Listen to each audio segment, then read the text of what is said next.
Няма абсолютно никакво съмнение, че днес вашият свят е политически понестабилен от всеки друг път. Голям брой хора се чувстват изоставени икономически и социално. В резултат те се обръщат към популисти, които имат ограничен опит в управлението. Вероятността злонамерени сили да предизвикат Армагедон расте. Земята е заплашена от много страни. Тя става прекалено малка за вас хората. Материалните ресурси се изчерпват с тревожно темпо. Вие поднесохте на планетата ви катастрофалния дар на климатичните промени. Повишаващи се температури, смаляване на полярните шапки, обезлесяване, свръхнаселение, болести, войни, глад, липса на питейна вода и унищожаване на животинските видове.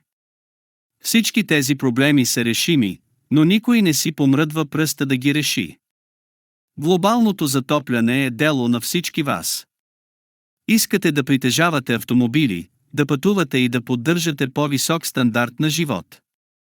Когато хората осъзнаят какво се случва, може да бъде твърде късно. Докато стоите на прага на втора атомна ера, учените имат особена отговорност отново да информират обществеността и да съветват лидерите за гибелните опасности. Вие като граждани на света сте длъжни да предупреждавате широката общественост за ненужните рискове. Ако правителствата не вземат бързи мерки за премахване на ядрените оръжия и за предотвратяване на по-нататъшни промени в климата, се предвиждат големи катастрофи. Съществува голяма опасност глобалното затопляне да стане необратимо. Разтопяването на полярните шапки в Арктика и Антарктида намалява частта от слънчевата енергия, която се отразява обратно в космоса. Климатичните промени могат да унищожат Амазония и други екваториални джунгли и така да елиминират един от основните начини за премахване на въглеродния диоксид от атмосферата. Повишаването на морската температура може да доведе до освобождаване на големи количества въглероден диоксид. Тези два феномена ще увеличат парниковия ефект и ще засилят глобалното затопляне. Така вашият климат може да заприлича на този на Венера. Горещ с дъждове от сярна киселина и температури от порядъка на 250 градуса по Целзий. Човешкият живот е невъзможен при тези условия. Когато сте достигали до кризи в миналото, обикновено е имало нещо за колонизиране. Колумб го е направил през 1492 година. Днес вече няма нов свят. Пространството ви е на изчерпване и единствените места, на които може да отидете, са други светове. Вселената е жестоко място. Звезди поблъщат планети, черни дупки се блъскат една в друга и астероиди профучават със скорост стотици километри в секунда. Сблъсък с астероид е нещо, срещу което нямате защита. Смята се, че последният голям сблъсък с подобно нещо е избил динозаврите. Днес най-голяма заплаха за човечеството остава ядрената война. Русия и САЩ вече не са така готови да натиснат копчетата, но си представете какво може да стане, ако възникне някакъв инцидент или терористи се доберат до оръжията на тези страни. Рискът се увеличава, тъй като все повече страни се здобиват с ядрени оръжия. В момента няма къде да отидете, но в дългосрочен план човешката раса не бива стои само на една планета. Вие по природа сте пътешественици. Мотивира ви любопитството. Това е уникална човешка черта. Всеки път, когато правите голям скок като кацането на Луната, вие издигате човечеството на ново ниво. Обединявате хора и нации, въвеждате нови технологии и открития. Напускането на Земята изисква глобален подход. Трябва да съживите вълнението от ранните дни на космическите полети през 60-те години. Време да изследвате други слънчеви системи. Човечеството трябва да напусне Земята. Ако останете на Земята, рискувате да бъдете унищожени. А как ще изглежда бъдещето и как може да ви помогне науката? Вероятно ще има общество много по-развито от сегашното.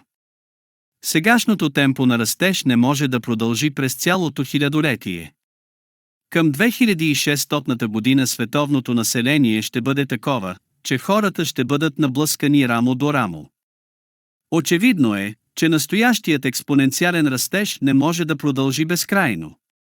Тогава какво ще се случи? Едната възможност е да се затриете при някаква катастрофа като ядрена война. За сега най-сложните системи са собствените ви тела. Животът изглежда е възникнал в първобитните океани, покривали Земята преди 4 милиарда години. Не е изцяло ясно как е станало това. Възможно е случайни сблъсъци на атоми да са довели до възникването на макромолекули. Преди 3,5 милиарда години се е появила сложната молекула на ДНК. Тя е основата на целия живот на Земята. Има структура на двойна спирала. Двете нишки на спиралата са свързани помежду си от двойки азотни бази.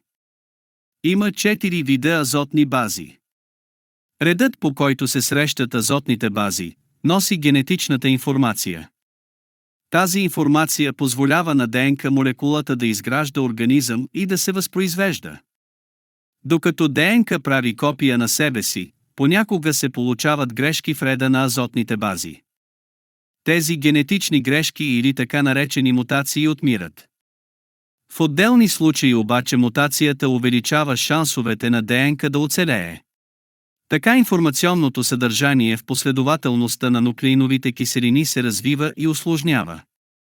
Този естествен отбор на мутациите бил предложен от Чарлз Дарвин през 1858. Биологичната еволюция е много бавна. Броят на битовата информация, кодирана в ДНК, се определя от броя азотни бази в молекулата. Всеки бит информация може да се разглежда като отговор на въпрос от типа да или не. През първите 2 милиарда години темпото на увеличаване на сложността е било от порядъка на 1 бит информация на всеки 100 години. Това темпо постепенно се увеличава до 1 бит на година през последните няколко милиона години. През последните 10 000 години човешката ДНК почти не се е променила. Много вероятно е да бъдете в състояние да я промените. Човешката раса трябва да подобри умствените и физическите си качества, ако иска да се справи с все по-сложния свят. Днешният световен ред има бъдеще, но то ще бъде много различно. Ако искате да ме подкрепите, можете да харесате видеото и да се абонирате за канала. Клиповете в този канал се подготвят от любители, които използват различни източници и непрофесионални програми за монтаж. Останете със здраве!